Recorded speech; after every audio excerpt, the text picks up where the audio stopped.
Boa tarde, pessoal. Sejam todos bem-vindos a mais uma palestra do nosso projeto, né? Biometria 4.0, que agora está se expandindo, né, para além das áreas específicas só de biometria, ou só de inventário ou só de manejo florestal, são as áreas do nosso laboratório. Então, gostaria de agradecer a presença de cada um de vocês que estão conosco nesse fim de tarde. Agradeço ao professor Ricardo por ter aceitado o nosso convite e as minhas colegas de laboratório, né, a Carolina e a Débora também, que vão contribuir aí com essa palestra de hoje. Então, vou começar falando um pouquinho sobre o projeto, né? Esse projeto foi criado pelo professor Gabriel Marangon, com o intuito de tratar de alguns temas relacionados à biometria para os alunos que cursariam, né, a disciplina de biometria florestal nesse primeiro semestre do ano. Não sei se em todo lugar se chama biometria florestal, pode ser dendrometria em algumas universidades, mas enfim.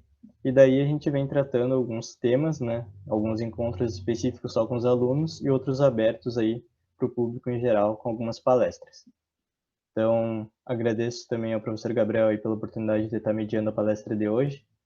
E vou começar falando agora um pouquinho sobre o professor Ricardo, e depois passo a palavra para ele para darmos início, então, à nossa palestra. Então, o professor Ricardo é administrador, é mestre e doutor em ciência florestal pela Universidade Federal de Viçosa. Ele fez um pós-doc na Espanha e a área de atuação dele é em sustentabilidade empresarial, com foco nas pesquisas relacionadas ao comportamento do consumidor, mercado e consumo verde, ao marketing ambiental, estratégia e vantagem competitiva para as empresas verdes, logística reversa, marcas e selos verdes, certificação de gestão ambiental, né, ISO 14001, certificação florestal. O professor Ricardo, ele dá aula para os cursos de gestão ambiental e engenharia florestal e para o mestrado acadêmico em administração aqui da Universidade Federal do Pampa, né, da nossa Unipampa. O professor Ricardo também tem um canal no YouTube onde ele posto alguns vídeos, algumas videoaulas. Daí, se ele quiser comentar aí na sua apresentação sobre isso, quiser divulgar, né? E é isso, passo a palavra para o professor Ricardo e agradeço mais uma vez a presença de vocês. Uma ótima palestra a todos. Bom, boa tarde a todos. Vocês estão me ouvindo? Sim, tá bom. Sim. Bom, boa tarde a todos. Agradeço ao Matheus e ao professor Gabriel, principalmente, pelo convite. Na verdade, a apresentação vai ser uma parte minha, mas a Débora e a Carol vão fazer grande parte dessa apresentação. Daí eu até acho que elas poderiam se apresentar primeiro, né? Não sei se todos conhecem elas, porque aí a ideia seria a Carol apresentar, a Débora apresentar, e eu já inicio, para elas não precisarem apresentar no meio da palestra, né? Então, por favor, está com vocês aí a palavra. Boa tarde, pessoal. Todo mundo consegue me ouvir bem? Eu sou a Carolina, já aproveito para agradecer, né, pelo convite para poder participar, estar falando aqui com vocês. Eu sou do 7º semestre, faço parte do LabMAF, então já tive encontro com muitos dos alunos que estariam fazendo a cadeira, né, de biometria agora, e é um prazer estar aqui mais uma vez. Passar a palavra para a Débora. Boa tarde, pessoal. Eu agradeço a todos o convite, a presença de cada um aqui. Eu sou a Débora, sou graduanda do curso de Engenharia Florestal do 9º semestre e faço parte também do LabMAF e do grupo de pesquisa do professor Ricardo. Ok. Bom, eu não sei quem está com a apresentação aí para... Sou eu vou botar aqui. Tá, obrigado.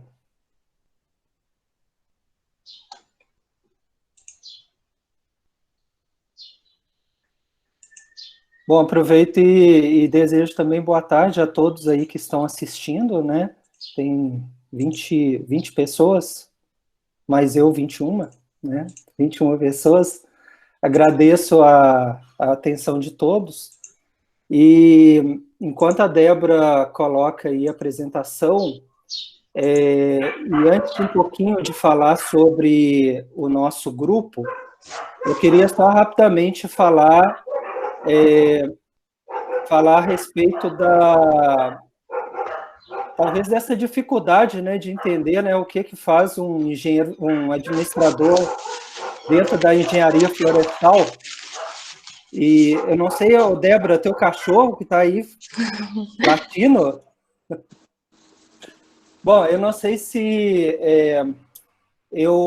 como o Matheus falou, né, eu me formei em Viçosa, me formei em administração, e durante o período da minha graduação eu trabalhei em empresa lá da cidade, né, uma empresa até uma das maiores no ramo, no estado de Minas Gerais, uma das 4 maiores no ramo de atuação deles. E durante o trabalho durante a graduação, né, o curso em Viçosa, na UFV, o curso de administração era noturno, então eu trabalhava durante o dia na empresa. Eu sempre digo que lá era o meu laboratório, né? Eu aprendia as matérias à noite e eu tinha a oportunidade de, durante o dia, ver como funcionava uma empresa. Então, eu rodei durante os 5 anos vários setores, né? A parte de vendas, a parte de compras, a parte de informática, recursos humanos. Então, foi uma experiência bem gratificante. No entanto, quando eu cheguei mais ou menos no final do curso, né, no último ano de curso, eu espero que isso não aconteça com vocês, mas eu fiquei meio em choque, porque eu não tinha certeza se era aquilo que eu queria para a minha vida. Então, foi um momento bem cruel, e olha que eu trabalhava já na empresa, né? Então, para vocês verem que esse momento acontece com quase todo mundo, tá? Eu me recordo que lá na UFV, muitos colegas chegavam no último ano e agora? Será que é isso que eu quero? Será que eu vou conseguir emprego depois? E eu mesmo empregado, era como se aquilo ali para mim fosse uma coisa temporária, apesar de ser uma boa empresa, mas eu queria outras coisas, né? E aí, no último ano de curso, eu tive a oportunidade, eu não sei quem conhece Viçosa, né? O professor Gabriel, inclusive, é de lá, né? Mas a Viçosa é uma cidade mais ou menos do tamanho de São Gabriel, 60, 70 mil habitantes. Se for maior, aí o professor Gabriel me corrija, mas que eu saiba é mais ou menos isso, 60, 70 mil. E eu costumo brincar que quer saber o que é Viçosa, coloca toda a Unipampa dentro de São Gabriel, né? Todos os 10 campos dentro de São Gabriel. Então é mais ou menos isso que é Viçosa. Melhor doce de leite do Brasil, exatamente, Gabriel. Eu sempre faço contrabando de lá quando eu venho, né, para cá, eu trago. E agora, fazendo propaganda deles, tem um doce de leite com café, né? Eu estou aguardando para ver como que é essa maravilha. Mas, então, lá na UFV, a gente tem, na época que eu estudei lá, a gente tinha 30, 40 cursos de graduação, eu acho que é por aí, e mais cursos de pós-graduação. E lá, quando a gente faz a graduação, pelo menos na época que eu fiz, tu tinha as disciplinas obrigatórias, tá? Tu tinha as disciplinas optativas no teu currículo, por exemplo, existia um elenco de disciplinas na administração ou em áreas afins que eram sugeridas, e além disso, o aluno ainda tinha a oportunidade de fazer mais ou menos umas 2 cadeiras de qualquer curso da instituição, né? O problema é o seguinte, eu não sei se mudou lá, mas quando tu pegava uma cadeira optativa, se tu rodasse, ela virava obrigatória. Então, tu não podia arriscar, eu quero fazer uma astrofísica lá no departamento de física, né? Não podia. Tu podia até pegar, mas se rodasse, estava ralado, né? Então, tu só ia formar em administração se fizesse a astrofísica. Então, o aluno tinha que pensar muito bem antes de pegar a cadeira.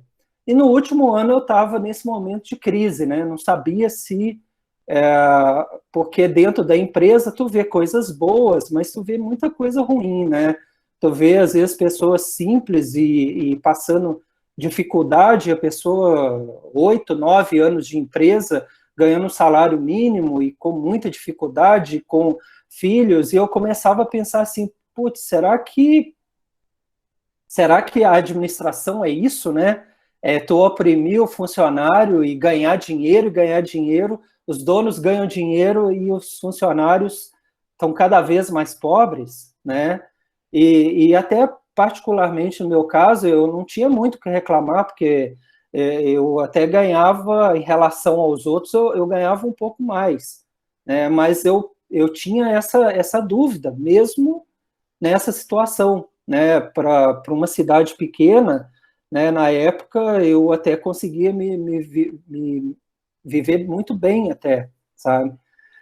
E aí, olhando lá o catálogo de graduação, né, a relação das disciplinas de toda a universidade,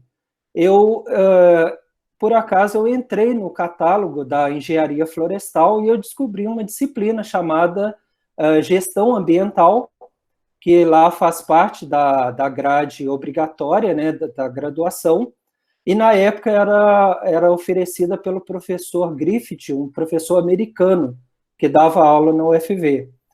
E aí eu fui na sala dele, conversei, expliquei a situação, eu falei, olha, eu trabalho em empresa, eu sou mais um trabalhador que estuda na universidade do que um universitário em si, né? E aí perguntei o que ele achava, se era tranquilo eu fazer a disciplina, porque qual que era o grande medo do aluno da UFV? Eu pego uma optativa, rodo e estou ralado, né? Então, eu fui conversar antes com ele. E aí ele falou que era tranquilo, que a disciplina era bem administração mesmo, que eu ia conseguir me dar bem na disciplina. E aí eu fiz a disciplina, me dediquei muito à disciplina, o professor muito bom, e acabou que no final do semestre eu fiquei com a maior nota da disciplina, né? Tinha engenheiros florestais, tinha agrônomos, pessoal da geografia, né? E eu consegui ficar com a maior nota. E aí, um amigo meu da administração, ele começou a fazer mestrado na engenharia florestal, porque na época não existia o mestrado em administração, tá? Hoje tem, mas na época não tinha, graças a Deus não tinha, né? E aí como esse meu amigo começou a fazer, eu comecei a pensar em entrar na área acadêmica, né? E lá o departamento o programa de pós-graduação em engenharia florestal da UFV hoje é o programa mais bem conceituado do Brasil, né? Ele é conceito 6 pela CAPES, então conceito 6 e 7 que eles chamam de nível internacional. Então hoje, atualmente seria o melhor programa, o mais bem conceituado da CAPES na área de engenharia florestal. Então, na época, eu fiz a prova não tinha, era currículo e eu acho que entrevista, e não consegui passar, continuei trabalhando na empresa depois que eu me formei e fiz 2 cadeiras como estudante especial. Então, foi interessante porque eu conheci mais os professores, né? E no meio do ano, lá tem entrada no final do ano e no meio do ano, eu fiz de novo o processo seletivo e aí passei. E o meu orientador, né, lá, esse programa, como é muito grande, ele tem 4 áreas de concentração e várias linhas de pesquisa. Então, a linha de pesquisa do meu ex-orientador era administração, política e economia florestal. Então, bem dentro dos conceitos, né, que eu tinha estudado na graduação. E para encurtar a conversa, eu me lembro que depois que eu passei, ele me falava o seguinte, olha, lembre-se de uma coisa, tu é administrador, né, e tu está na engenharia florestal, então, quer dizer, tu está caindo de paraquedas numa área diferente da tua. Então, o que tu tem que fazer? Tu tem que utilizar todo o teu conhecimento na área de administração em favor da área de engenharia florestal. Então, entenda isso, né? Eu comento que isso é bem interessante, porque que ele disse, e sem fazer uma crítica, né, no nosso mestrado de administração tem alguns professores que não entendem isso, né? Eles são de outras áreas e eles querem pesquisar outras áreas dentro da área de administração. Então, quer dizer, não, tu tem que criar uma ponte, porque senão não faz sentido tu criar um cavalo de Troia, né? Vocês sabem, né, a história do cavalo de Troia, né? Tu bota um corpo estranho dentro de uma área, então tu tem que conversar com aquela área. Senão, né, por que tu vai trabalhar só sobre a administração sem ter uma ponte com a engenharia florestal? Né? Por que o professor da área lá de pecuária ou de zootecnia vai pesquisar dentro da área de administração? Ele tem que criar uma ponte. Então, ele me falou isso. E eu lembro que a nossa primeira conversa, ele perguntou assim, olha, tu tem que pensar alguma coisa que vai ligar a administração com a engenharia florestal. Na época, eu não tinha noção de como as duas áreas são afins. São muito próximas, por incrível que pareça. Vocês viram no ciclo de palestras vários profissionais, né, falando da importância de formação na área de recursos humanos, entender de produção, entender de parte de finanças, entender a parte de marketing. Tudo isso é administração, né? Dá para te aplicar isso no meio florestal, até porque, na maior parte dos casos, são empresas florestais, e elas trabalham, apesar da parte técnica florestal, elas trabalham dentro digamos assim, do terreno da administração, porque são empresas, né? Então, ele me falou isso. E aí eu lembro que conversando com ele na sala dele, né, nós dois, aí ele falou assim, olha, tu fez comigo uma disciplina e tu precisa pensar nesse tema. E como eu fui criado, eu nasci no Rio de Janeiro, né, fui criado em Minas, eu fui criado numa cidade a 60 quilômetros de Viçosa, que se chama Ubá, e uma cidade que é polo moveleiro. E aí, na hora, é como se viesse um estalo, assim, né? Então, por que não...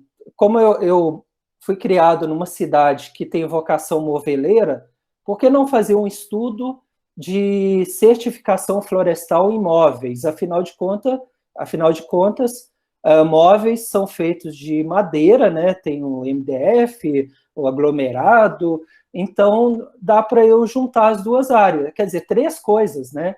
A realidade que eu conheço da cidade que eu fui criado, a realidade de imóveis, o meu conhecimento de administração e a área florestal por meio da certificação florestal. Então, a gente trabalhou durante o mestrado, doutorado, né, nesse tema de certificação florestal.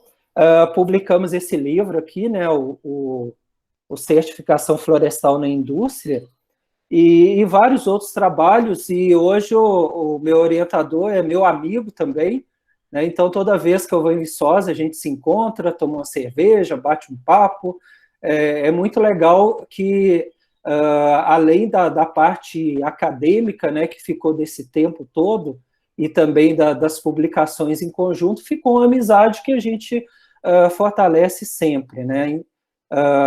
Na época ele criou um grupo de estudos que está até hoje, são 13 anos de grupo de estudos. Agora, na pandemia, eles se reúnem toda terça-feira. Aí, em junho, eu participei de uma reunião lá com eles, foi muito interessante, porque desde quando eu vim aqui para São Gabriel, tem 10 anos já, né? Aí eu não participei mais, pelo fato de estar aqui. Então, é muito legal, porque a gente vê a formação de recursos humanos, né? Lá ele juntava muitos alunos de mestrado, doutorado com graduação. Então era muito legal porque o aluno de graduação que estava iniciando, ele via um pouco das pesquisas ou participava das pesquisas dos alunos dele do mestrado, do doutorado, né? Então ele já ia ganhando uma certa experiência para depois ele entrar no mestrado. Tá? Então, em linhas gerais, essa é a razão de eu ter caído na área florestal.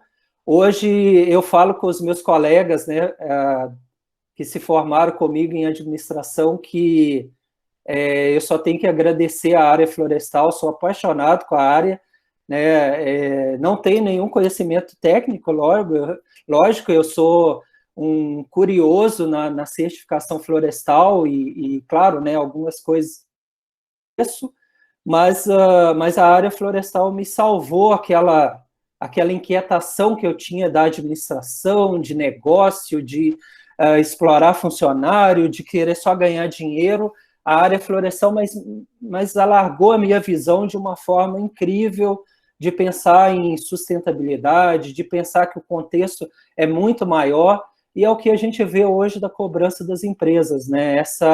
Essa necessidade de que o profissional ele tenha conhecimentos múltiplos, né? Ele saiba mais sobre sustentabilidade, e é o que eu tento carregar nos livros, nos trabalhos.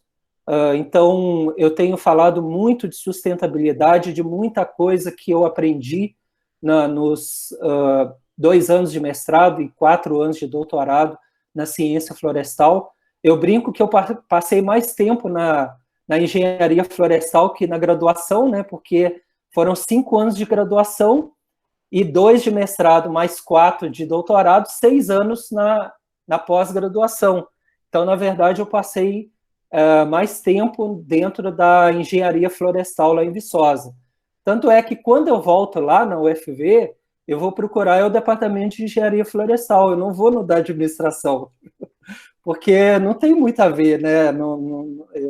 As amizades e o grupo de estudo ficou na engenharia florestal, né? Então, foi por isso que eu entrei. Eu acho que isso dá uma visão bem diferente, e da mesma forma, eu, como administrador, que me interesso de ler o máximo que eu posso sobre engenharia florestal, fiz questão de participar de todas as palestras, né, do ciclo de palestras. Já queria aproveitar e dar os parabéns, que foi impecável, foi fantástico, tá?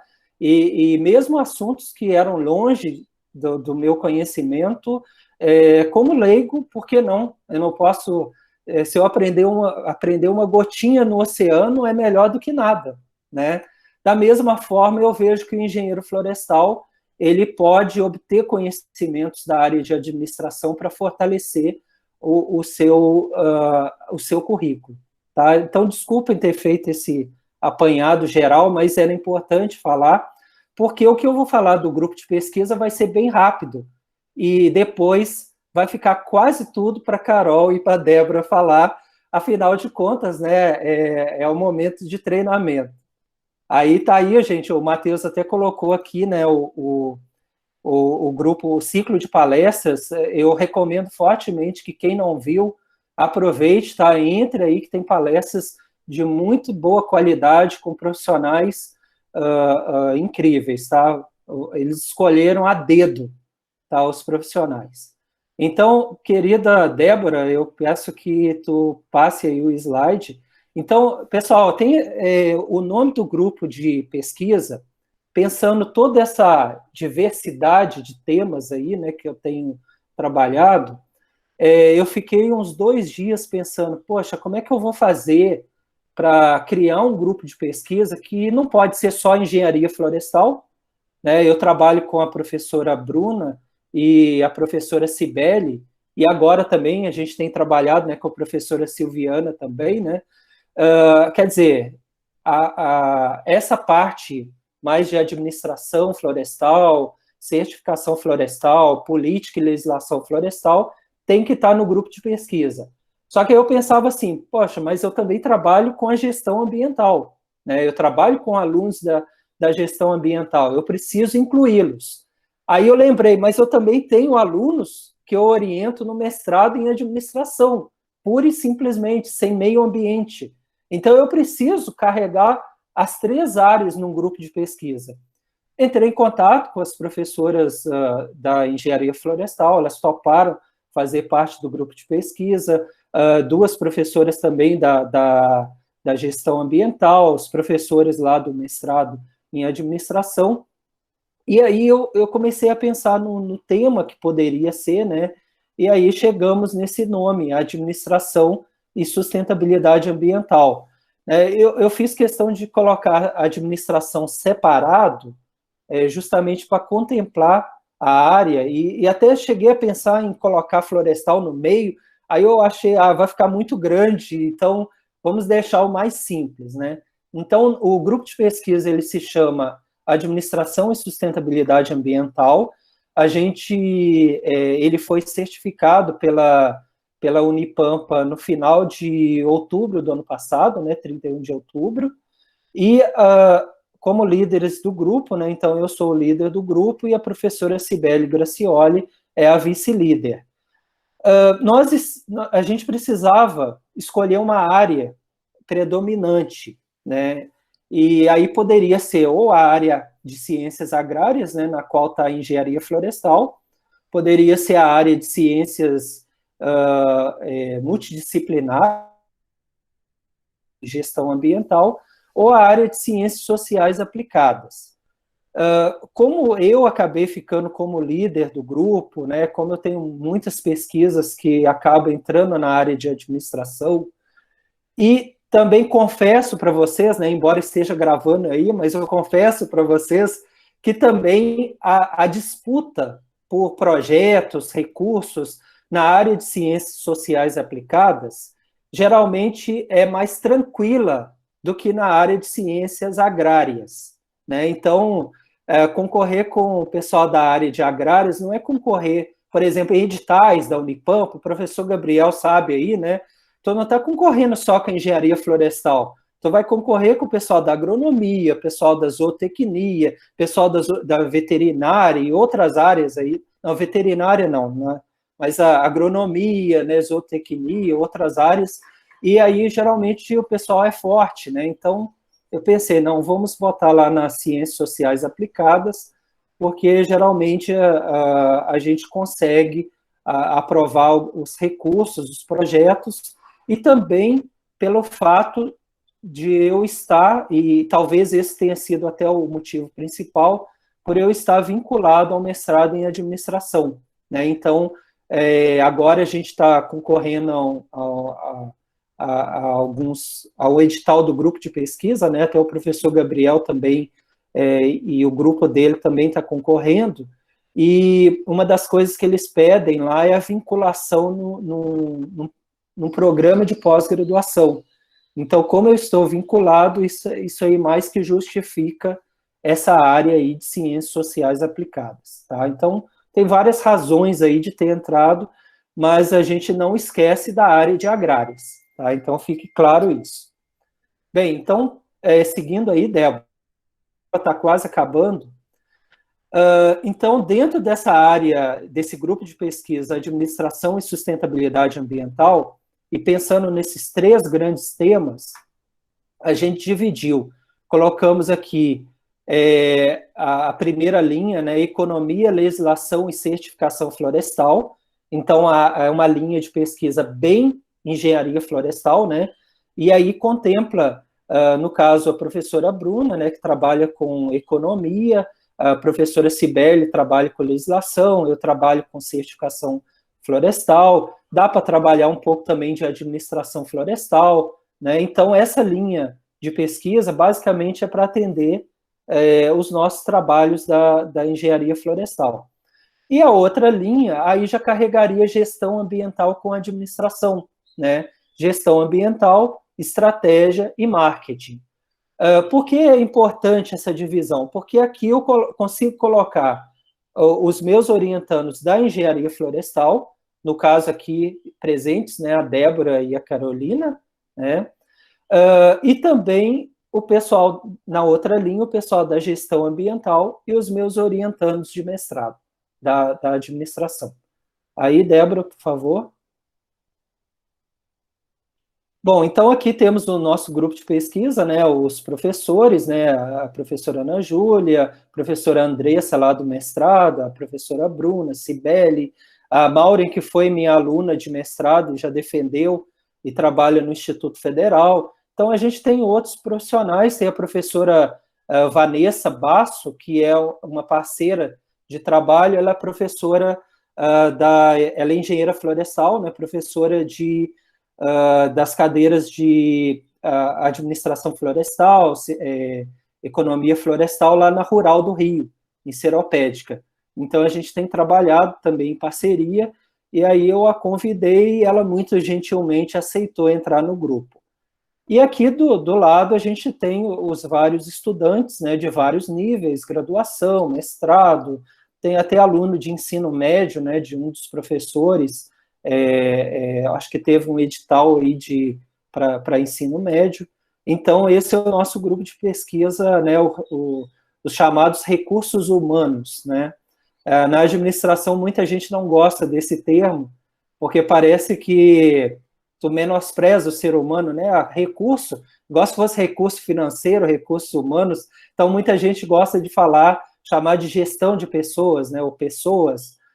Mas eu acho que, independente do nome, o importante é o sentido que aquilo tem, né? Então, é a nossa força de trabalho, digamos assim. Tá? O próximo aí, Débora. Bom, então o nosso grupo de pesquisa, ele, lembrando que o grupo de pesquisa não é uma coisa engessada, tá? Ele sempre pode ser atualizado, os objetivos podem ser ampliados, então a gente sempre tem a oportunidade de ampliar esses estudos. Mas no caso nosso é analisar em que intensidade empresas... isso aqui são os objetivos e metas que a gente colocou no nosso edital agora do grupo de pesquisa, né? Isso aqui eu trouxe só para ilustração. A gente tem uma pesquisa com o pessoal do mestrado lá de administração, um estudo com empresas de moda sustentável, tá? Então aqui é bem na área de gestão ambiental com administração. E a parte de baixo é o nosso projeto que a Débora e a Carolina faz parte, que é o de certificação florestal no setor florestal gaúcho, né? Então, a gente tem trabalhado tanto a parte de manejo florestal quanto a parte de cadeia de custódia. Elas vão explicar depois a diferença de um e de outro, não vão? Né? Sim, elas estão confirmando aí que vão. Então, eu não vou, né, adiantar para vocês, mas só deixando antecipado que existem duas áreas de atuação da certificação florestal. Uma se chama a área de manejo florestal e a outra cadeia de custódia, que depois elas vão falar. Próximo slide. Bom, então era isso, pessoal, da minha parte. Desculpa aí ter tomado bastante tempo, né, mas eu precisava fazer esse apanhado, e agora eu queria deixar à disposição aí da Débora e da Carolina, que elas têm bastante informação aí para trazer para nós a respeito de certificação florestal. Bom, no final, eu fico à disposição, caso alguém tenha alguma pergunta, eu vou tirar o webcam aqui e vocês fiquem à vontade, para elas não ficarem muito nervosas me vendo. Olha, o Ricardo está me olhando, tá? Mas estarei ouvindo, tá? E bem animado com a palestra de vocês. Até mais. Obrigada, professora. Eu vou continuar, então, seguindo daqui. Peço que o senhor fique bem atento e qualquer coisa nos remende aí, liga o microfone para avisar se a gente estiver falando bobagem, né? Então, pessoal, eu sou a Carolina, eu vou falar um pouquinho da história da certificação. Então, o que é a certificação, por que ela surgiu, e em sequência a Débora e eu vamos comentando tudo junto, né? Acredito. Então, nos anos 80, teve um grande avanço do desmatamento, né? O desmatamento acelerado causou em muitas pessoas, principalmente norte-americanos e europeus, um remorso, digamos assim, com aquele desmatamento, com a aceleração de que tudo isso estava acontecendo, né? Principalmente, e a gente vai dar um foco aqui nas florestas tropicais, né? Que a gente é um país tropical, é onde a gente está inserido. Então, com o crescente desmatamento nessas florestas, esses norte-americanos, europeus, em maioria, junto com algumas outras entidades, se reuniram e tentaram pensar em alguma coisa para cancelar o desmatamento e o desrespeito aos povos tradicionais e tudo que acarreta, né, não só o desmatamento. E aí eles tiveram a grande ideia de fazer um boicote.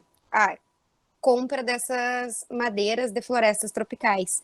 Eles acreditavam que dessa forma, sem comprar essa madeira por um tempo, quem desmatava ia se antenar e pensar, não estão comprando porque é de madeira ilegal ou qualquer coisa do tipo e iam investir melhor nessa situação.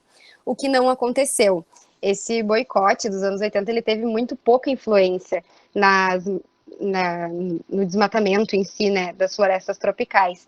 Aconteceu ao contrário do que eles tinham pensado, então teve a desvalorização da floresta como uma opção produtiva, começou o incentivo a outras atividades econômicas. Aqui no Brasil a gente pode falar da agricultura e pecuária, que começou nesses anos também uma leva maior de incentivo, e um dos fatores que fez com que não funcionasse o boicote foi que a maior parte da madeira extraída no Brasil ela era consumida dentro do próprio país. Então, o pessoal estrangeiro de fora, tentando boicotar a compra aqui para não ter o desmatamento, não funcionou em grande parte por isso, justamente porque a madeira era consumida aqui dentro mesmo. Pode passar esse slide, Débora? Então, como isso não deu certo, foi preciso pensar em novas alternativas, né? E aí a gente já está falando de quase 10 anos se passando. Foi preciso pensar em novas alternativas. Os artesãos que trabalhavam nesses países com madeira tropical, que faziam trabalho com esse tipo de madeira, começaram a se prejudicar porque não conseguiam encontrar madeira ou vender por causa da função do desmatamento e tudo mais. E esses artesãos, eles procuraram as entidades, né, que tinham promovido o boicote, entre outras entidades, e criaram uma lista, que seria essa lista uma lista boa da madeira, digamos assim. Ali eles constatavam todas as empresas que, segundo eles, elas cumpriam medidas protetivas, medidas que fossem economicamente viável, como está ali no tripé da certificação florestal, que vocês podem ver, economicamente viável, ambientalmente adequado, socialmente justo. Eles queriam que a produção da madeira, que tudo isso, toda essa produção e esse desenvolvimento, eles estivessem respeitando todas essas partes, né? Fosse, claro, economicamente viável, né? Tem que ter um lucro, mas deveria ser ambientalmente correto, adequado e socialmente justo para as populações tradicionais, entre outros. E aí, nos anos 90, a partir de 91, 92, 93, começa a tomar uma forma maior disso. Porque como eles tiveram essa solução da boa lista, outras empresas queriam se aliar a essa lista. E o que elas tinham que fazer, né, para poder entrar nessa lista, para poder ter a madeira delas mais valorizadas? E aí, lá pelos anos 90, que vai surgir o FSC, né, que é o Conselho de Manejo Florestal. E ali também vão surgir os padrões e os princípios e critérios, que a gente vai falar mais à frente também, que são o que as empresas precisam se adequar para poder ter essa certificação. Pode passar, Débora. Posso seguir comentando aqui? Não sei se você quer comentar. Caiu ali. Voltei. Não, o meu áudio estava desligado. Tá. Estão me ouvindo? Sim, está te ouvindo bem. A apresentação tinha saído, agora já voltou. Tá, então tá. Então, pessoal, continuando o que a Carol falou, aí a gente se pergunta, então, o que é a certificação florestal, né? A certificação florestal é um conjunto de atividades desenvolvidas por um organismo independente da relação comercial, que tem como objetivo atestar publicamente, ou seja, por escrito, que determinado produto, processo ou serviço está cumprindo com os pré-requisitos estabelecidos pela certificadora. Como é que esse processo acontece? Só um instante.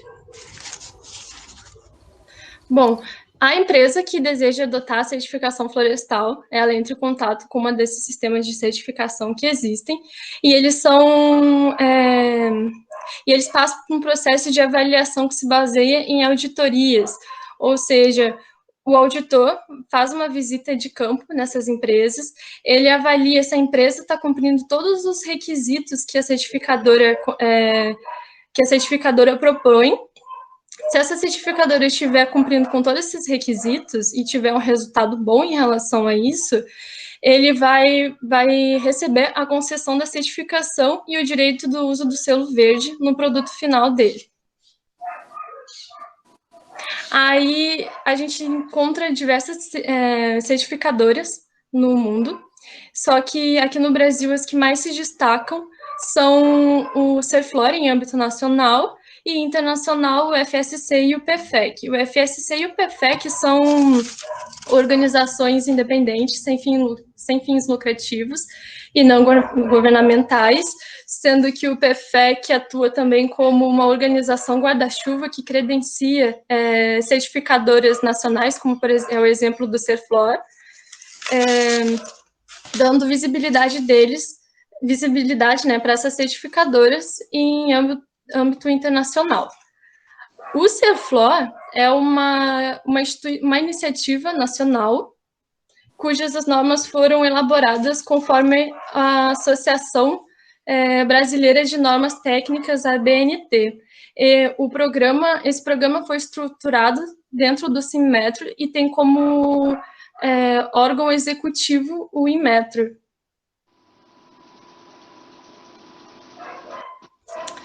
Tá, aí a gente se pergunta assim, essas certificadoras, elas têm esses padrões para que as empresas sigam, né, que cumpram, mas de que forma que o que essas empresas têm que cumprir, né, de que forma que é feita essa avaliação, com que comparativo eles fazem? Cada certificadora, eles possuem princípios e critérios específicos de cada uma delas, independente uma das outras, com base naquele tripé da certificação florestal que a Carol mencionou antes, que é o ecologicamente correto, socialmente justo e economicamente viável. Então, os princípios que essas certificadoras têm são as regras essenciais para que o manejo florestal ocorra de forma ambientalmente correta, socialmente benéfica e economicamente viável, enquanto que os critérios são os meios para julgar se um princípio foi ou não atendido. Cada princípio da certificação, ele se desdobra em critérios e cada critério se desdobra em outros indicadores. Os princípios e critérios, eles são inalteráveis, né, em âmbito mundial, enquanto que os indicadores e os verificadores, eles são adaptáveis à realidade de cada país, conforme o padrão de manejo florestal. Aqui eu trouxe para vocês o exemplo dos 10 princípios do FSC, que são os cumprimentos das leis, direitos dos trabalhadores, condições de emprego, direitos dos povos indígenas, relações com a comunidade. A gente pode ver também que fala sobre o planejamento de manejo, valores e impactos ambientais, tudo conforme o que a gente tinha dito em relação àquele tripé da certificação. Aqui também tem os princípios do Serflor, que é o cumprimento da legislação, racionalidade do uso dos recursos florestais, zelo pela diversidade biológica, respeito às águas, ao solo e ao ar, e o desenvolvimento ambiental, econômico e social das regiões que se insere a atividade florestal.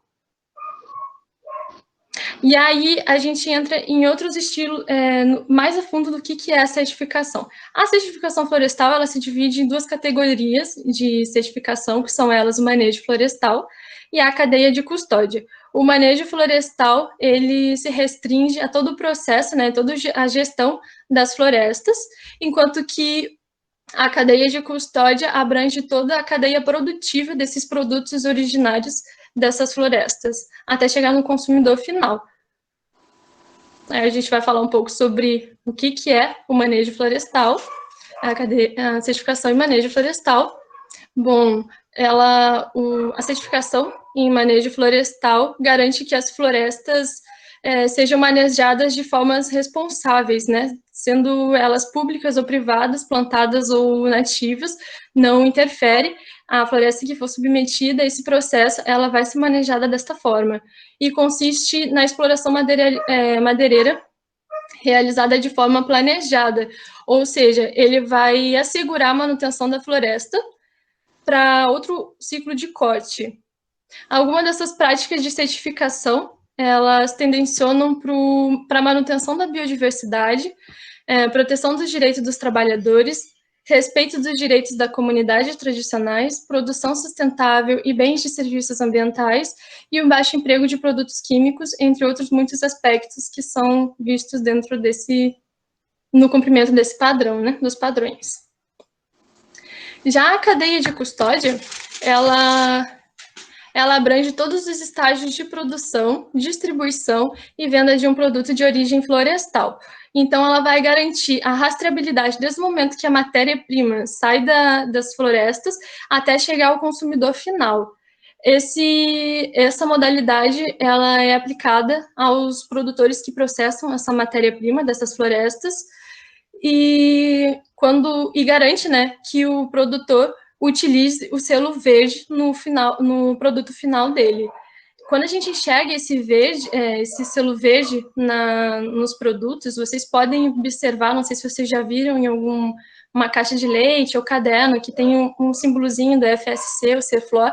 Quando você vê o selo num produto daqueles, você vai entender que a floresta que originou está sendo manejada de acordo com as leis vigentes e de forma sustentável, o que qualifica o produto quando comparado aos outros e agrega valor a toda a cadeia de produção e comércio.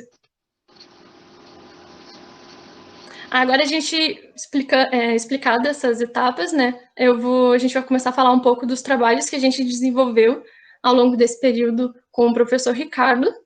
O primeiro trabalho que a gente desenvolveu foi um resumo que a gente submeteu ao 13º Congresso Florestal Estadual do Rio Grande do Sul e terceiro Seminário Mercosul da Cadeia de Madeira, que foi realizado em Nova Prata, aqui no Rio Grande do Sul. O nosso trabalho foi intitulado como Contribuição da Certificação Florestal no Atendimento da Legislação Ambiental no Estado do Rio Grande do Sul. O objetivo do trabalho... Oi? Alguém falou alguma coisa? Não, pode continuar. Eu achei que eu tinha ouvido. O objetivo do trabalho foi avaliar o Sistema de Certificação Florestal, FSC, na melhoria do desempenho de empresas florestais atuantes no estado do Rio Grande do Sul, no que diz respeito ao atendimento do princípio 6, valores e impacto ambiental.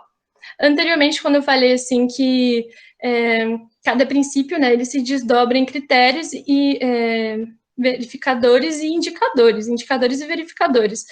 Esses indicadores e verificadores, eles são adaptáveis à realidade de cada país. Então, quando a gente avalia este princípio, a gente automaticamente também vai avaliar se a empresa vai estar cumprindo com a legislação ambiental aqui do nosso país. Bom, para realizar esse trabalho, a gente fez um levantamento do número de empresas que existem, que são certificadas pelo FSC aqui no Rio Grande do Sul. Essas informações são disponibilizadas no site da certificadora e está disponível para qualquer uma pessoa que quiser ir lá acessar, pode procurar que vocês vão encontrar os relatórios e tudo vai estar descrito conforme o que eles forem entendendo e especificado por princípios, né? Tu pode pesquisar tanto em manejo florestal quanto em cadeia de custódia. Aqui a gente pesquisou em manejo florestal. Então, a gente fez o levantamento dos relatórios da última auditoria principal e o posterior monitoramento, que são documentos oficiais, né, de certificação florestal das empresas no estado do Rio Grande do Sul. A auditoria principal acontece a cada 5 anos, sendo que os de monitoramento são durante os 4 anos seguintes, né? Então, a gente optou por justamente levantar os dados da auditoria principal para observar as não conformidades que as empresas possuíam e o relatório seguinte para ver quais foram as ações corretivas que a empresa adotou para solucionar o problema que foi encontrado. As não conformidades, tem mais uma coisa, que as não conformidades, elas são divididas em menor e maior, dependendo da gravidade e do que elas estão deixando de fazer. A não conformidade menor, ela não é uma conformidade grave, ela só indica que há um lapso, né, no controle de um requisito pré-estabelecido, indicando que não há um cumprimento de um processo específico da empresa. Aqui eu trouxe o exemplo de uma das não conformidades que a gente avaliou no relatório de uma das empresas, onde o FSC diz que a organização deve identificar e listar a ocorrência ou provável ocorrência de espécies raras, ameaçadas ou em perigo em seus habitats, tanto da fauna quanto da flora. a empresa realizou esse levantamento, ele criou metodologias para fazer esse monitoramento, só que quando o auditor chegou lá no dia para fazer essa avaliação, ele achou que dentro da metodologia que a empresa adotou, haviam deficiências e que não era o suficiente o que eles tinham apresentado, que eles precisavam apresentar um modelo melhor, né? E mais completo, até porque ele fala assim, ó, sente-se falta ainda da inclusão das aves migratórias e uma metodologia de análise que possa abranger observações ao longo das estações do ano. Aí, uma não conformidade maior, ela pode ser quando... ela pode acontecer quando uma não conformidade menor não é solucionada, como, vamos supor que aquele exemplo que eu citei da empresa anterior, se o auditor vai ali e fala que não tem uma não conformidade menor, dá o prazo para a empresa solucionar o problema, e ele volta para ver se foi solucionado, e não foi solucionado, essa não conformidade menor passa a ser uma não conformidade maior. E também, a outra forma de identificar uma conformidade maior, que é quando um requisito inteiro da norma não é cumprido, evidenciando uma falha sistêmica, né? Aqui a gente tem outro exemplo de uma não conformidade maior, que foi de uma empresa também, de um dos relatórios que a gente avaliou, onde o FSC possui uma lista de pesticidas químicos liberados para que as empresas usem, e não se pode usar outros químicos, a não ser esses que o FSC tem listado. Essa empresa, ela estava fazendo a utilização de um produto que não estava dentro dessa lista, embora eles tinham pedido, né, tinham feito pedido, a solicitação para o FSC. Só que ainda não tinha sido liberado. E aí o auditor marcou, então, que isso é uma não conformidade maior, porque ela não estava ela não estava cumprindo com todo um requisito, né?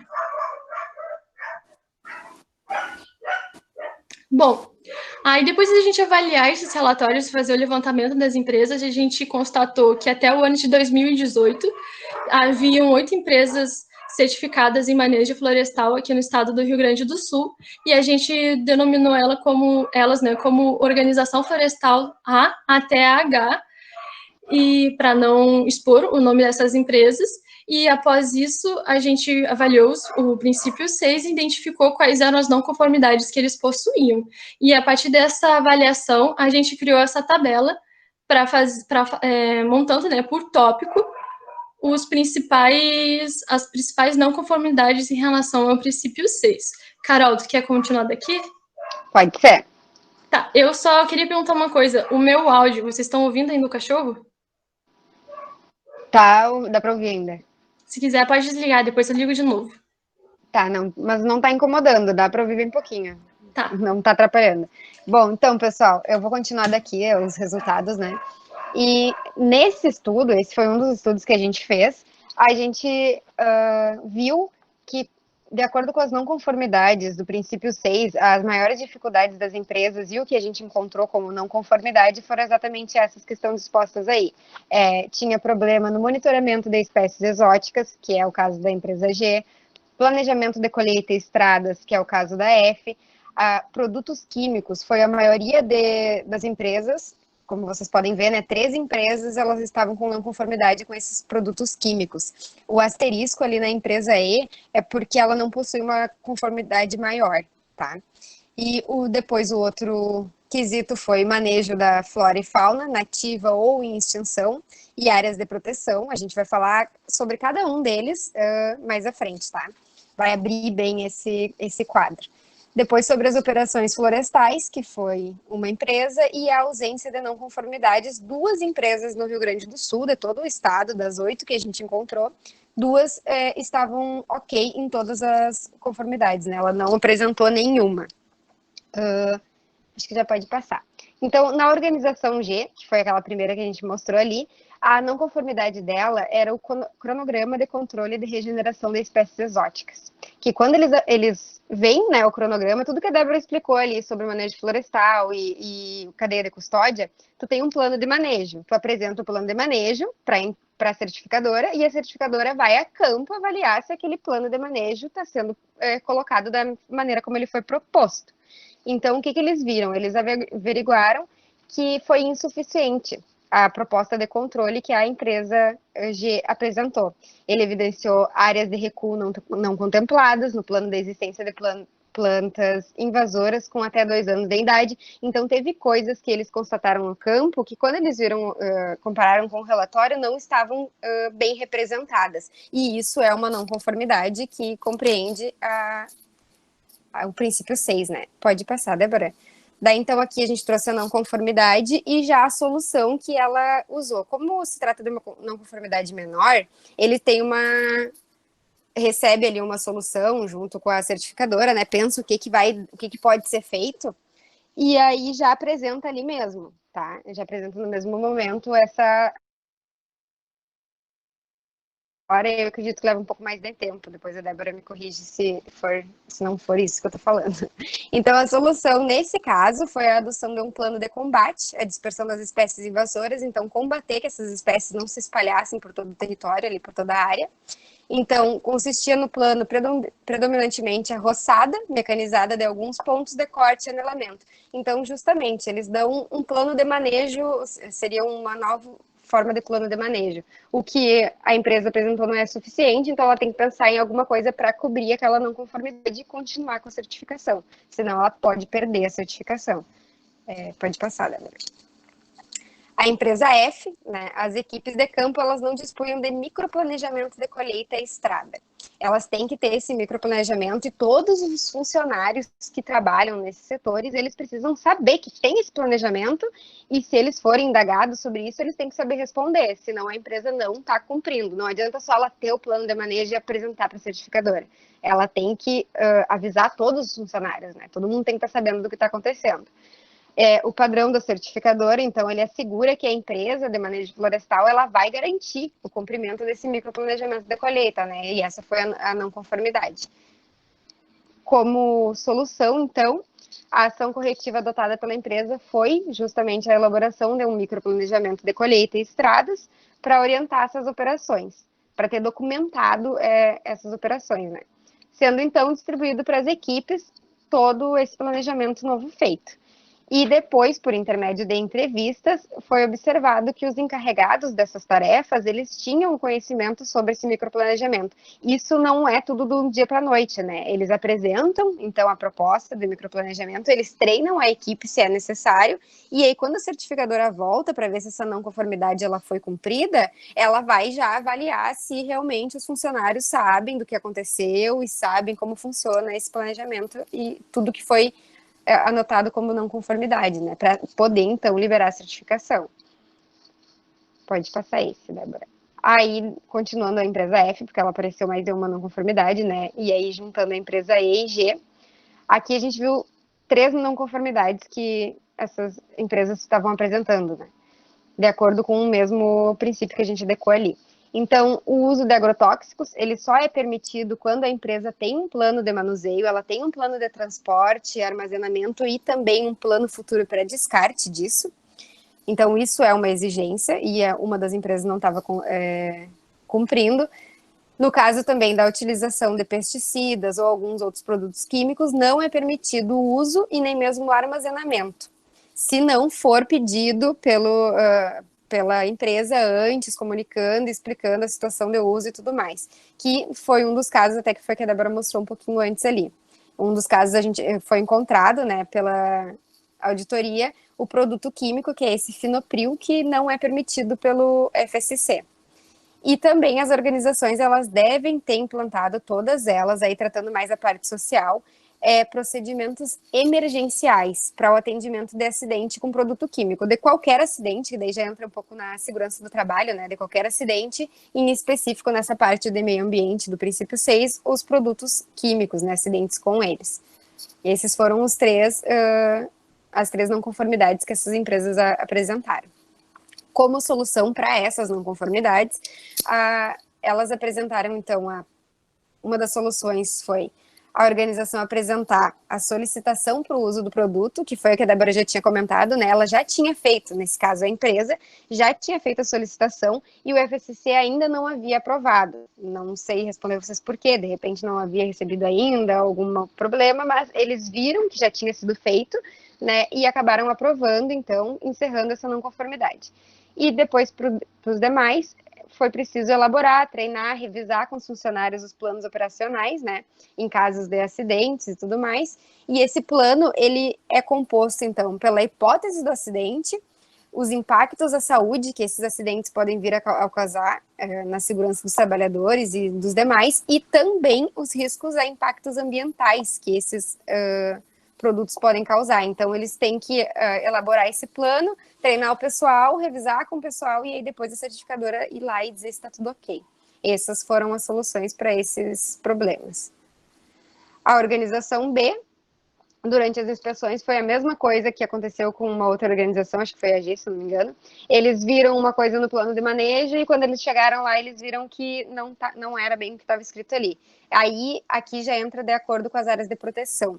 O que eles viram? Que em algumas áreas de conservação, essas áreas elas estavam expostas à passagem de animal, que podia vai atrapalhar, no caso, a regeneração das áreas e tudo mais. Então, isso não pode acontecer. A empresa ela é responsável também por manter as áreas de proteção segura e monitorar se aquilo realmente está acontecendo, está seguro. Então, também, no caso da empresa B, é necessário que as empresas elas trabalhem em conjunto com todas as unidades que estão ao entorno das plantações e em torno da área certificada. Elas precisam trabalhar junto e em conjunto também com o pessoal lindeiro, as populações tradicionais e tudo mais. E eles verificaram que não, de acordo com eles ali nessa auditoria, elas não tinham, né, essa ligação com as outras entidades do entorno. E também não possuía colaboração, especialmente com o uso de extensivo das APAs. Pode passar para a solução? Aí aqui, nesse caso, o que precisou? Na empresa B, iniciou então um programa junto à comunidade local, com o pessoal no entorno das plantações da área certificada. Eles começaram a manter, então, os animais domésticos fora dessas áreas de conservação. Esse programa ele também vai ser composto por providências imediatas, adoção de um procedimento padrão, a vigilância, que foi tudo que a gente falou que eles não constataram, e um planejamento a médio prazo. Então, não é só agora o que eles vão apresentar, eles têm que apresentar o que vai ser feito a médio prazo para que isso também não volte a acontecer. Em resposta às unidades de conservação, que era uma outra não conformidade apresentada, o entorno das organizações ainda não possuía um conselho. Todas as entidades em torno dessa área certificada, elas não tinham um conselho, né, gestor. E aí a empresa B, através de uma ONG, que é os Amigos da Florestas, ela apresentou a evidência de que ela sim participa, junto com outras entidades e ONGs, nessa função do trabalho, né? Então ela mostrou ali evidências de que em 2013, né, muito antes daquela auditoria, muito antes dessa certificação, ela já fazia parte da Câmara Técnica de Educação Ambiental do Conselho Estadual de Meio Ambiente. Então, ela está devolvendo para a sociedade de alguma forma e trabalhando em conjunto com a sociedade, sim. Ela apresentou esse documento e essa não conformidade também foi encerrada. Já no caso da organização D, ela, acho que foi uma não conformidade que a Débora deu como exemplo ali também, ela deve identificar, listar a ocorrência ou provável ocorrência das espécies raras ou espécies que estejam ameaçadas de extinção que estão dentro da unidade de manejo, tá? Elas têm que informar e dizer onde estão essas espécies, em que locais elas ocorrem e qual é a situação de risco dela. E a empresa não apresentou dados de identificação para espécies que, quando a auditoria foi lá, viu que existiam na unidade de manejo. E também as concentradas de avifauna. A solução para essas não conformidades, então, foi a necessidade da inclusão de árvores migratórias em um sistema de observação sazonal ao longo do ano.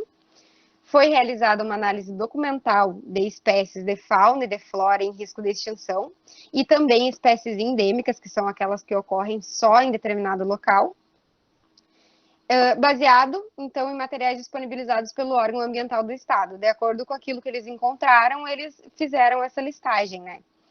Os dados obtidos, então, através da análise, foram documentados no plano de manejo, foram acrescentados àquele plano de manejo, e um cronograma para atualização das listas de espécies ameaçadas estabelecidas e a realização de monitoramentos bimestrais. Então, há uma coisa a longo prazo também. Eles ainda anotaram que de tanto em tanto tempo deveria ter uma atualização dessa lista de espécies, né? Não só entregar essa lista de espécies, pode daqui a 5 anos, mas a gente ter uma outra espécie em extinção, né, digamos. Então, ela tem que estar documentada ali, ele tem que ser atualizado e tem que ser monitorado. O monitoramento que eles escolheram foram bimestrais, mas isso depende da situação e de como ocorre. Pode passar isso aí também. Já na empresa H, a empresa, então, ela deve, de forma documentada, mais uma vez, né? A gente vê que falta muita coisa de documento ou alguma coisa no plano de manejo que está um pouco falho. A empresa, então, deve, de forma documentada, identificar e avaliar os aspectos ambientais relacionados às próprias operações florestais, seja instalações, locais de processamento, assim como as orientações documentadas, orientar os funcionários das práticas de prevenir, minimizar e mitigar os impactos ambientais, que é tudo aquilo que a gente falou. A empresa tem que mostrar que ela está preocupada com isso, qual foi o plano dela para isso, e os funcionários devem estar informados de tudo que está acontecendo.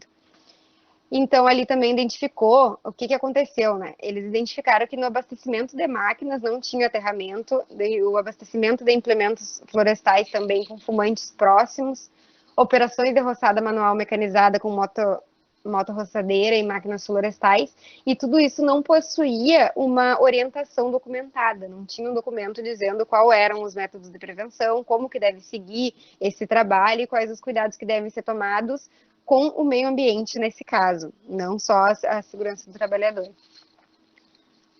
E aí a solução para essas não conformidades, então, foi o abastecimento de máquina. Eles criaram, né, elaboraram o procedimento IT, que é o abastecimento de máquina e equipamentos, como uma ação corretiva para essas duas não conformidades.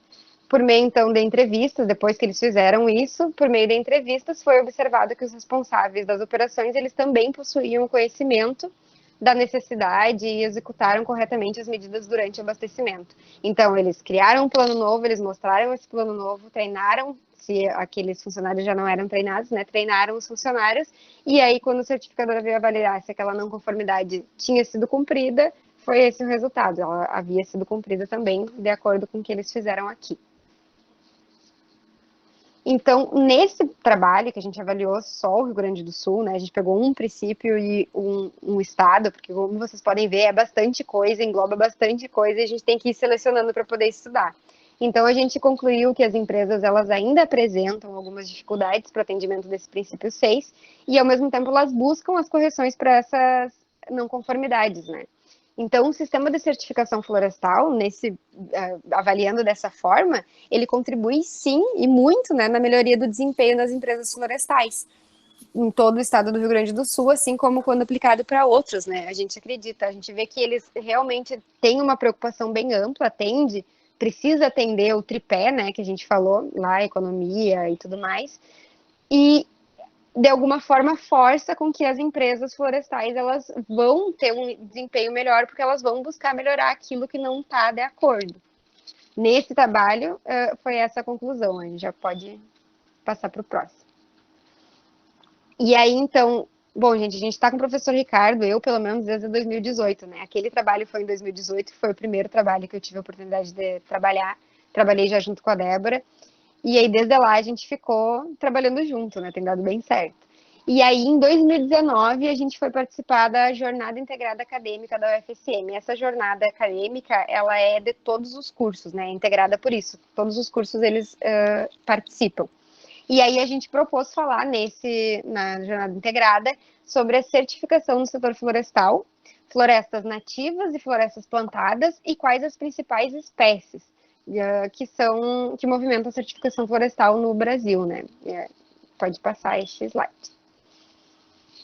Então, aqui, ao tratar disso, a gente fez o quê? Analisou, então, toda a área florestal do Brasil, a gente pegou o Brasil inteiro, o que tem de floresta, se essas florestas são nativas ou plantadas, né? A gente dividiu assim, nativa e plantada, para poder fazer o trabalho. Então, qual era a área certificada correspondente à floresta nativa, qual é a área certificada correspondente à floresta plantada e quais as principais espécies que são certificadas, nesse caso, pelo FSC, que a gente falou anteriormente sobre os selos, né? E aqui a gente pegou o FSC. Pode passar isso. Então, só para dar uma introduçãozinha para quem ainda não sabe, as florestas, né, plantadas ou florestas nativas, a diferença, na verdade, é a espécie que a gente está trabalhando, né? A floresta plantada, ela pode ser uma floresta plantada de araucária, por exemplo, mas ela ainda vai ser uma floresta plantada para certificação. E as florestas nativas são as florestas onde a gente se extrai, na maioria, acho que produtos não madeireiros também, né? Então, a diversidade de produtos maiores é uma certificação que vai ser um pouquinho diferente.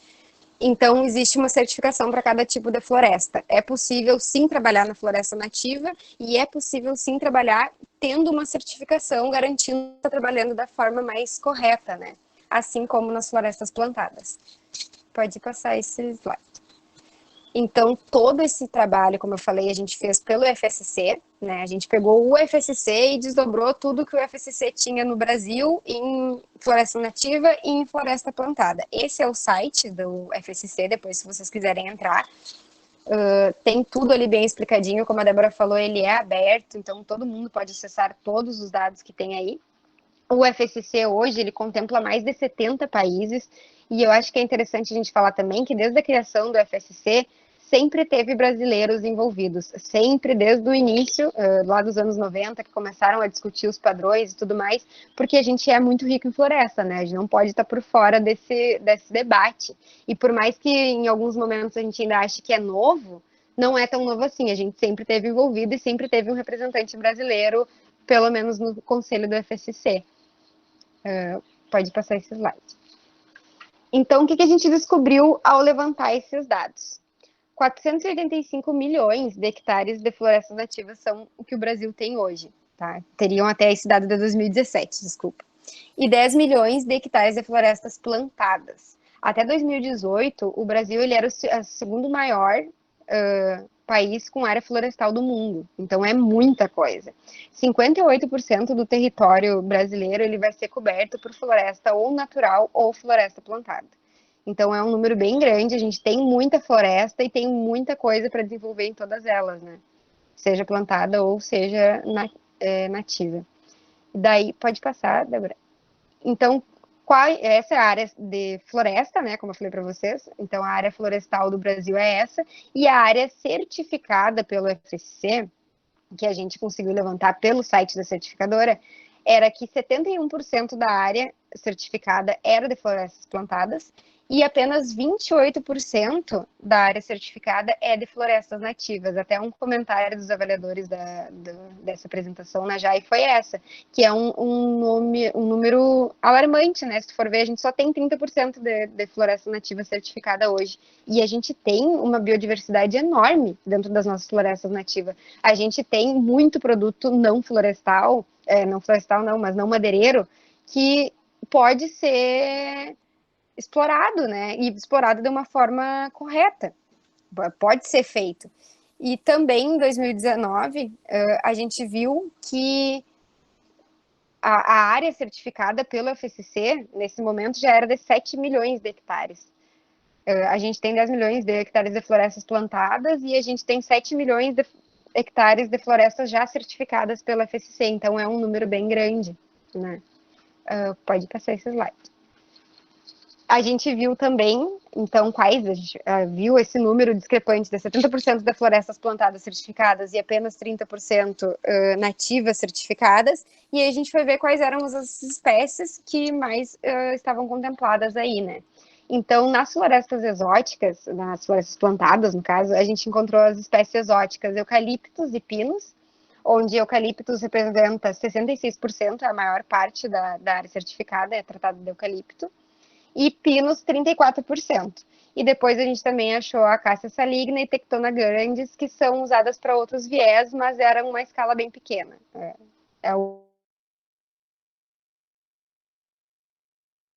Pode passar, que daí a gente vê as florestas nativas. As florestas nativas certificadas eram apenas das espécies de Nisia excelsa e da Manicara umberi, daí representando 32% e 11% das espécies encontradas nativas certificadas já. Pode passar. Então, aqui a gente concluiu que área total da floresta plantada e nativa certificada é uma área significativa, né? Como eu comentei antes, ela é bem representada, e a área da floresta plantada, ela é superior a 50% das áreas certificadas do Brasil. Então, a área certificada, a floresta plantada, ela andou muito mais quando comparada com a floresta nativa, seja, acho que desde o setor de produção, né, plantio, corte, estudo para adubação e tudo mais, quanto também na parte do certificado, né. A parte certificada, em maior parte, é de florestas plantadas ainda. Aqui é o nosso certificado, né? A gente não tem foto para apresentar porque eu fui sozinha nesse dia e aí eu fiquei com vergonha de pedir para tirarem foto, mas eu trouxe o certificado para ilustrar para vocês e também o logo do evento.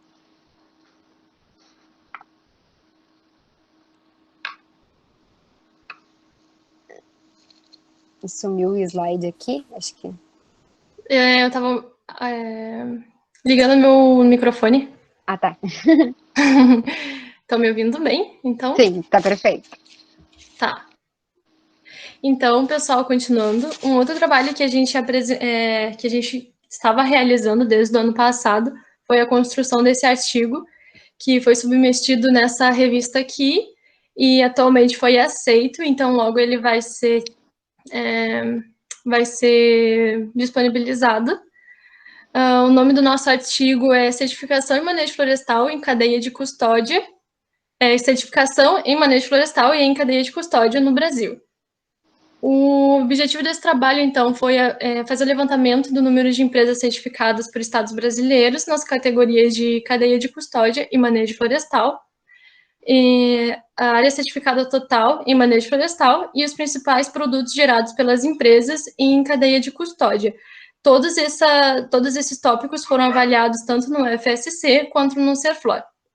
Para fazer esse levantamento e essa análise, a gente, então, teve acesso aos relatórios de certificação florestal das empresas no Brasil, em ambos os sistemas, onde fica disponível cada uma desses tópicos que a gente quis avaliar. Esses relatórios, como a gente já falou várias outras vezes, estão disponibilizados tanto no site do Serflor quanto do FSC, cada um pode acessar e ver o que acontece por lá. Os resultados a gente dividiu, então, em 2 tópicos também, que é manejo florestal e em cadeia de custódia. A gente vai iniciar falando do manejo florestal, onde a gente elaborou essa figura com a localização das empresas, né, por estado e o número de empresas que existem por estado, certificadas em manejo florestal em ambos os sistemas.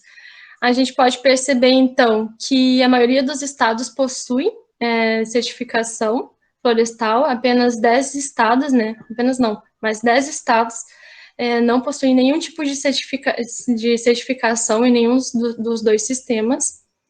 Pelo FSC, a gente avaliou 333 empresas certificadas em manejo florestal, sendo que o Sul representa o maior número de empresas certificadas.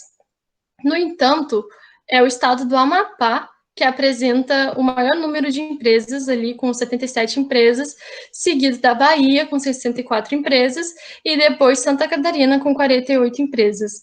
Já para o Serflor, a gente fez um levantamento e haviam 31 empresas certificadas até 2019, a FSC também era 2019, 31 empresas certificadas em manejo florestal, e a região sudeste, que apresenta o maior número de empresas certificadas, aí com 12 empresas. Para o Serflor, São Paulo apresenta 8 empresas certificadas, sendo o primeiro colocado ali, depois a Bahia com 7 empresas certificadas. A gente tem aqui do lado a tabelinha que nós criamos para elencar, assim, por região e referente ao número de empresas certificadas do maior para o menor. A gente pode ver, então, que realmente o Sul e o Sudeste estão com os maiores números de empresas certificadas na modalidade de manejo florestal. Aqui, a gente também criou um gráfico para fazer um comparativo das áreas certificadas em hectare para o Estado brasileiro no sistema do FSC e do CEFLOR na modalidade de manejo florestal. A gente pode ver que a grande maioria dos estados possui a maior área certificada pelo FSC, só no estado da Bahia e Espírito Santo daqui, que tem o CEFLOR com o maior número de área total certificada, né? Mas eu não falei para vocês o que seria a área total certificada. A área total certificada é a soma da área de florestas plantadas, florestas nativas e sem produção, de áreas não florestais, que são os afloramentos rochosos, corpos d'água. Isso compreende o que é a área certificada total. Bom, pelo FSC, a gente identifica que o Mato Grosso do Sul apresenta maior área total certificada, aí, com aproximadamente 900 mil hectares certificados, seguidos não. E o menor estado, e o estado que apresenta a menor área é o Goiás, com aproximadamente 11 mil hectares certificados. A região sul do Brasil, pelo FSC, apresenta também a maior área certificada, com 2 milhões, aproximadamente 2 milhões de hectares certificados, e pelo FSC também a área total certificada passou a ser 7 milhões de hectares certificados. Já pelo CEFLOR, a área total encontrada certificada foi de aproximadamente, então, 4 milhões de hectares. O Sudeste apresenta o maior número de áreas certificadas pelo CEFLOR, sendo que o estado também do Mato Grosso do Sul é o estado com maior número de áreas certificadas, e o estado de Santa Catarina apresenta o menor número de áreas total certificadas. Se eu não me engano, 50 mil hectares certificados. Aí a gente entra Pessoal, antes de eu voltar aqui, antes de eu iniciar na cadeia de custódia, só para falar esses dados que a gente acabou encontrando, assim, das empresas, o número de empresas certificadas acabar sendo na região sul e sudeste, até para a área total certificada, ele pode estar relacionado à distribuição demográfica, né, das empresas ativas nos diferentes setores, né, no Brasil. Segundo o IBGE, 50% das empresas estão localizadas na região sudeste e aproximadamente 25% das empresas na região sul. Então, pode ser que a gente acredita, né, que esteja relacionado a esse fator, os sul e sudeste estarem apresentando os maiores números. Bom, para a cadeia de custódia, a gente também encontra, a gente avaliou pelo FSC 1.363 empresas, sendo que a região sudeste também apresenta o maior número de empresas certificadas. A gente pode ver, então, que a maioria dos estados brasileiros possuem certificação também em cadeia de custódia. Somente 5 estados não têm essa certificação em nenhum dos dois sistemas. E o estado de São Paulo apresenta 636 empresas certificadas. Em comparação ao segundo estado com o maior número de empresas certificadas, a diferença é muito significativa, porque o próximo ali apresenta 194 empresas certificadas, e depois Santa Catarina, com 149 empresas certificadas também pelo FSC. Já pelo CEFLOR, a gente avaliou 60 empresas. A região sudeste, assim como pelo FSC, também apresenta o maior número de empresas certificadas, sendo São Paulo 29 empresas, seguidos do estado de Santa Catarina, com 8 empresas. Tudo isso pode estar relacionado, né, muito provavelmente esteja relacionado pelo que a gente comentou antes, da distribuição das empresas ativas no nosso país. Aqui eu coloquei a tabelinha também, para apresentar para vocês as regiões em relação ao número de empresas certificadas, tanto pela FSC quanto do CEFLOR, na modalidade de cadeia de custódia.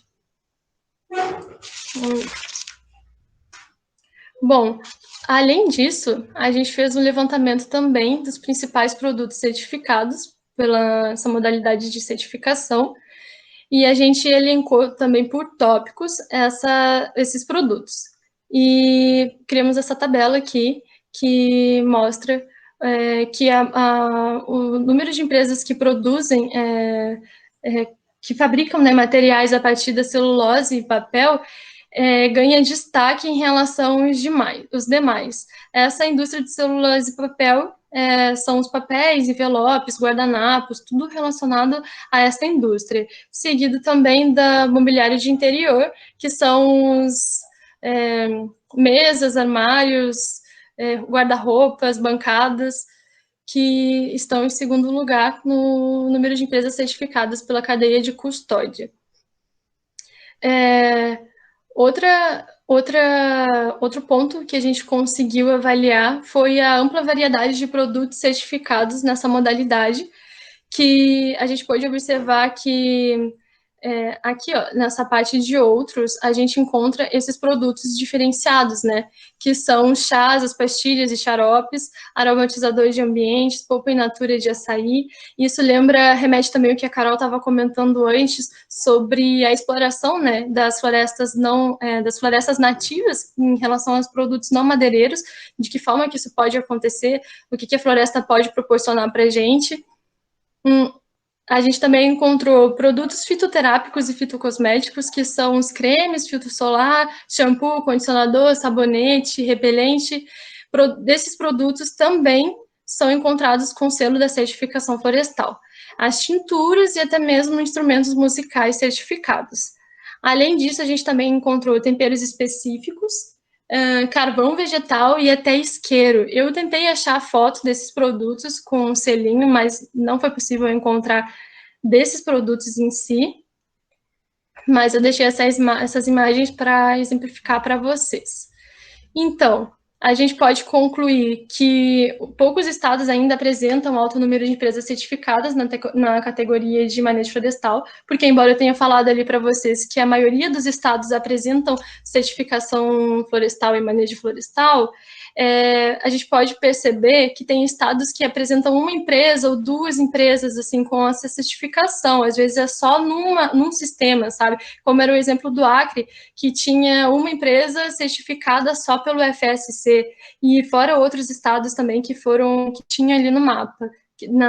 Além disso, a gente pôde constatar também que a certificação ainda é pouco expressiva, sendo totalmente ausente em 10 estados brasileiros na questão do manejo florestal. O FSC possui área certificada total na maioria dos estados brasileiros em relação ao CEFLOR.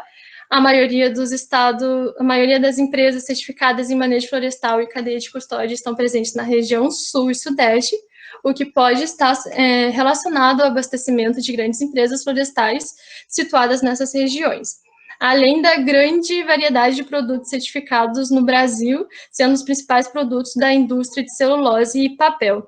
Eu estava lendo sobre essa questão das variedades dos produtos e eu pude ver que o Brasil é um dos países que produzem o maior número de produtos certificados. Só que muitos desses produtos eles são exportados para a Europa, né? Porque lá a certificação florestal ela tem muita força, né? Em relação aos demais continentes, até aqui o Brasil. A gente pode perceber também que a certificação florestal, embora ela seja assim, já um processo antigo e que visa a sustentabilidade, ela tem algumas questões ainda que precisam ser fortalecidas, não na estrutura em si, mas eu digo na questão de divulgação, de incentivo aos produtores a aceitarem a certificação florestal, aos consumidores optarem por um produto diferenciado, sabe? Eu acredito que ainda falta um pouco disso, assim, nas pessoas, e eu acredito que isso vai depender muito da gente que tem esse conhecimento, divulgar sobre todo esse processo, porque quem vê um selo num papel, não imagina o que tem por trás de tudo isso, entendeu? E a gente que sabe o que tem por trás de tudo isso, fica a responsabilidade de divulgar e falar sobre tudo isso. Isso aí. E para complementar, Débora, essa partinha que tu falou também, a gente viu esse problema naquele primeiro projeto, naquela introdução que eu fiz, falando que nosso problema mesmo dentro do Brasil é o consumo da mercadoria, da madeira e tudo mais, ser dentro do próprio país, né? As Exatamente. empresas que trabalham com a certificação, em maioria, estão exportando. Dentro do próprio país, a gente não valoriza tanto como deveria. Exato. E tem um outro ponto muito importante também, que é a questão do nosso atual cenário político, né? Sim. Que tem desvalorizado cada vez mais as questões ambientais. Então, aí tu vê que a exploração madeireira, ela tá acontecendo de forma desenfreada, né? E com os dados cada vez mais altos em questão da exploração. Então, quando tu tem um produto que testifica a origem, que tem todo um cuidado com todas as questões ambientais e sociais, a gente tem que querer optar por esse produto, valorizar essa produção, né? Isso, a gente está falando da consciência também, né? A gente adquire daí a consciência ambiental na hora de comprar qualquer produto. Exatamente. E aí, só para terminar, eu trouxe também outros produtos que são certificados, que eu peguei da aula do professor Ricardo. Esses produtos a gente não encontrou, né, nesse trabalho, mas eu trouxe como exemplo para vocês verem que tem muita variedade. A gente encontra desde cadeira, erva mate, a vassoura, rolha de vinho, bebida, de garrafa, a casinha de passarinho, sabe? Então tem bastante coisa que a gente nem imagina que possa ser certificado. Já vi chinelo certificado, sapato. Então, basta a gente dar uma pesquisada também, fazer um levantamento da procedência desses produtos, ver o que são, que estão se adequando a essas normas, para a gente conseguir consumir de forma consciente. Aí aqui deixei as referências, os nossos contatos, para quem quiser. Contato do professor Ricardo, do Lab Mafia, e um Trianti, que é um certificado, que é um ser protetor das florestas. Aí, muito obrigada, pessoal, pela atenção. E agora a gente fica aberto às perguntas, né? Se tem alguma pergunta. Então, gostaria de agradecer a vocês, né, em nome do professor Gabriel, toda a equipe LabMaf, pela excelente palestra. Parabéns, professor Ricardo, Carol, Débora. E estamos abertos a perguntas aí, a gente tem um tempinho ainda. Eu já disponibilizei o link aqui do formulário de presença. E agora eu vou deixar o professor Ricardo comentar sobre o canal dele ali, que ele comentou, né, no chat. Isso. Eu queria, primeiramente, como orientador, queria dar os parabéns para a Carol e para a Débora, que foi uma apresentação muito boa, muito segura. Tá? A gente está trabalhando, tem 2 anos, mais ou menos, nesse tema, né, nesse projeto, e, na verdade, acaba que foi a primeira vez que eu as ouvi falar sobre o tema, porque a gente trabalhou muito de artigo, de congressos, mas, assim, de falar mesmo, eu ouvi elas falarem, foi a primeira vez e foi muito gratificante, porque foi bem segura a apresentação, bem clara, tá? Nos eventos, a gente não tinha oportunidade de todo mundo, então, em Nova Prata foi o Matheus, né, o irmão da Débora, quer dizer, os outros não puderam ir, lá em Santa Maria foi a Carol, o artigo não tem apresentação, né, então foi essa oportunidade. Então, ficou muito segura as duas e estão de parabéns. Eu queria só comentar rapidamente uma coisa, um acréscimo, né, digamos, que quando a gente fala em certificação florestal, a gente tem que pensar 2 situações, né? Um ambiente interno, que pode ser ou a área florestal ou a indústria, no caso da cadeia de custódia. Nesse ambiente interno, deve haver uma organização dos processos, das atividades, planejamento. Então, isso é um ponto, um ambiente interno. seja floresta ou indústria, tá? E o outro é o ambiente externo. E aí, quando a gente está falando de ambiente externo, a gente está falando de consumidor que exige, talvez o nosso brasileiro não exija tanto, e aí por isso que a Débora falou, né? Muito produto certificado indo para fora, porque o consumidor que está lá na Europa, ele não quer comprar uma coisa errada. Ele não quer comprar um produto de origem florestal que tem uma procedência errada. Então, a certificação, ela lhe dá uma certa garantia, porque os selos são internacionais, tá? E, além da questão do consumidor, uma coisa super importante nessa parte de certificação é o investidor. É quem bota o dinheiro na empresa, ele quer diminuir o risco. E ele vai diminuir o risco, quando a gente fala na área florestal, quando ele vai colocar o dinheiro dele no empreendimento que lhe dê garantias de amanhã ou depois ele não ter dor de cabeça, né? Porque ele vai botar o dinheiro dele. Então, dizer que, para quem está assistindo a gente, que certificação florestal não vem resolver todos os problemas, é uma questão de mercado, né? É uma questão de passar esse produto para o mercado da melhor forma social, ambiental e econômica. Ele não vem resolver os problemas porque existe a lei. A lei é para ser cumprida por todos, pelas empresas, pelas pessoas. Já a certificação é um acréscimo, é um instrumento de mercado. E aí, para comentar rapidamente também, eu acho mais ou menos, eu recebi no meu Instagram uma mensagem de um ex-aluno aqui da Unipampa, e que eu não cheguei a dar aula para ele, né? Eu dou aula optativa de certificação florestal, mas eu o conheci apenas de vista, nos corredores da Unipampa, e ele me mandou uma mensagem falando assim: professor, eu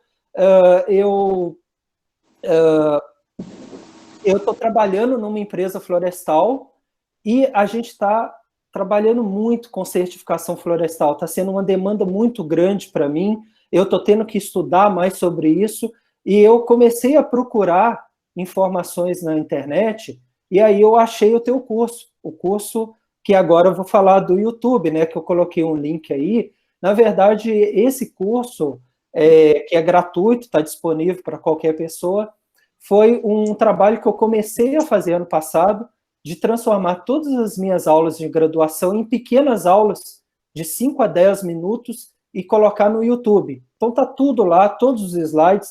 No caso da certificação florestal, deve ter mais ou menos 70 aulas, tá, de 5 a 10 minutos. Então ele está disponível, quem quiser é só entrar lá. Também tem um curso sobre consumo consciente, tem um de sistema de gestão ambiental, mais na área de gestão ambiental também. Tá? Então, foi bem interessante porque ele me conhecia de vista, ele procurou para a questão de trabalho dele, achou no YouTube, porque se tu certificação florestal, tu vai ver alguns vídeos, mas especificamente mesmo do início ao final, é esse curso que tu vai ver. E para mais um aspecto, vocês viram as gurias falaram muito do FSC, né? Existe também, claro, né, o PFC, que é esse selo aqui, né? Esse, não sei se dá para ver aqui. Deixa eu ver se é esse daqui, né? É uma árvorezinha também, mas elas falaram do Serflor, né? E muitas vezes a gente só consegue fazer um trabalho com o FSC porque não tem muitos dados do Serflor. Então é para justificar, porque quando a gente está na universidade, a gente não pode vender uma empresa, né, tipo FSC, a gente vende uma ideia, que é certificação florestal. Aí dentro dessa ideia, às vezes a gente consegue mais dados de uma do que da outra, tá? Então isso tem que ficar claro. Por exemplo, há um ano e meio atrás, eu tenho de um ano e meio para cá, eu tenho trabalhado com o pessoal do PFC, que é o outro sistema, que é vinculado a um Inmetro, que é do governo federal, né? Então, a gente tem reuniões quase todo mês, a gente faz reuniões virtuais, e aí só também para explicar que, como o FSC está muito na parte privada, as coisas andam. E como o PFC no Brasil ele está vinculado a um Inmetro, que é um órgão do governo, eles têm muitas dificuldades para caminhar. Então, às vezes, isso explica também por que o Ceflor não tem tanta certificação ou tanta coisa, porque ele está engessado com o Inmetro e o ABNT, que são brasileiros, tá? Eles têm tentado resolver, melhorar, mas ainda assim patina bastante, tá? Então, essa é uma outra informação. E antes da gente entrar nas perguntas, só para comentar que esse grupo, a gente está... esse trabalho a gente já tem feito há mais de 2 anos, né? A gente vai seguir com outros projetos. O nosso grupo não tem nem 1 ano que está formalizado, mas esse grupo também está aberto a qualquer pessoa, estudante, né, da engenharia florestal, se quiser agregar. Não sei se essa seria alguma pergunta que teria, mas a gente está aberto também para isso, tá? E, no mais, eu quero agradecer e fico aí, Matheus, à disposição de alguma pergunta. Nós, né? Nós ficamos. Na verdade, elas que vão responder. Eu vou ficar aqui só para auxiliar. Então, muito obrigado, professor, pelas considerações aí. E, pessoal, fiquem à vontade, se tiverem alguma pergunta. Eu vi que o Léo colocou aqui um comentário, né, que escolher comprar produtos certificados é um ato político, e parabenizou os gurias, né, pelo ótimo trabalho. Obrigada, Léo. E é realmente isso, né? É isso que a gente vai mostrar. Eu acho que, falando ali daquela introdução à certificação, que como era nos anos 80, e a resposta que o pessoal teve, né?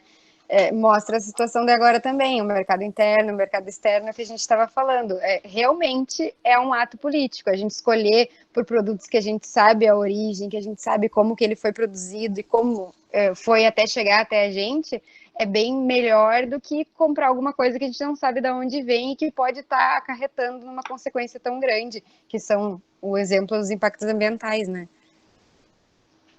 Com certeza, exatamente isso. Vocês têm mais alguma pergunta? Eu não vi chegar mais nada. Que não apareceu mais nada também. Lembrando Acho que a gente palestra... explicou bem. Lembrando que a palestra vai ser disponibilizada aí no nosso canal, eu deixei o link ali também, tá? E o link de presença tá aí também. Massa. O link de presença já vamos clicar, né, pessoal, para a gente ganhar o certificado. E aí, Matheus, até lembrando também que a maior parte desses produtos que são certificados, eles não têm um preço maior do que produtos que não são certificados. Por exemplo, se você pegar aí um papel A4, igual esse da Chamex ou da Suzano, o Ripor, né, ou outros mais que são certificados, se a diferença for, é muito pouca de preço, né? Então, diversos produtos aí que a gente tem, essas embalagens aí, elas não têm esse acréscimo, como a gente vê, por exemplo, muitas vezes, num produto que é orgânico, que às vezes custa muito mais caro, mas o da certificação florestal, ele está mais ou menos dentro do esperado, tá? E outra coisa que eu sempre digo, agora pegando a minha visão como administrador, né? Tu pode ter certeza, vocês podem ter certeza, que se uma empresa bota o dinheiro dela numa certificação, que ela vai ter que organizar os processos internos, que é ótimo para ela, né? Ela vai colocar esse dinheiro, ela vai contratar um auditor, é porque ela tem interesse, é porque isso é bom para ela, é bom para a imagem dela. Elas não botam dinheiro, jogam dinheiro fora, né? Então, isso é um mercado bem interessante, é um mercado que veio para ficar, né? Mas eu sempre lembro, não vem resolver todos os problemas da área florestal.